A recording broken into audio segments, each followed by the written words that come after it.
The U.S. Iran ceasefire is already facing a major test, and the flashpoint is Lebanon. Western allies France, Italy, Britain, and Australia have now stepped in, urging that Lebanon be included in the 2-week U.S.-Iran ceasefire.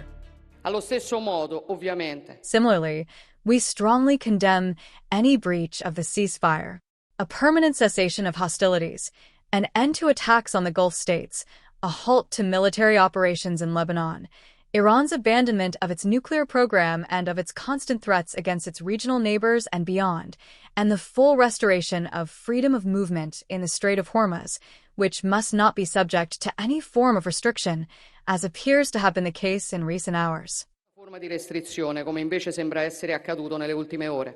And it comes on the back of yesterday's announcement of a 2-week ceasefire. We want to say this, that this is an important step forward. Of course, it is a fragile peace, but we want it to lead to an agreement. The Australian government also firmly believes that this has to apply to Lebanon as well.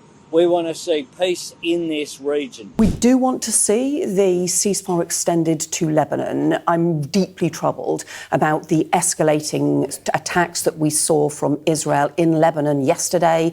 We've seen the humanitarian consequences, the huge mass displacement of people in Lebanon.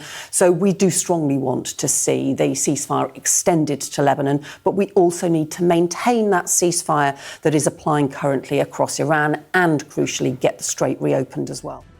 This comes after a deadly wave of Israeli strikes, which raised fears that the truce could fall apart quickly. One of the strongest reactions came from French Foreign Minister Jean-Noël Barrot. He condemned the strikes and said the ceasefire must extend to Lebanon. Earlier, French President Emmanuel Macron had also insisted on including Lebanon in the U.S.-Iran ceasefire deal. Qui, à date, est aussi inclus dans le cessez-le-feu, ce qui est une bonne chose et même une chose indispensable, et où les frappes ont cessé ces dernières heures. La situation est critique. Le Hezbollah a fait la faute stratégique en attaquant Israël et en entraînant le Liban dans la crise régionale. Mais ce à quoi nous assistons aujourd'hui, à la fois par ce à quoi nous avons assisté par les frappes et l'occupation du sud Liban d'Israël, ne peut pas être une réponse dans la durée, nous le savons.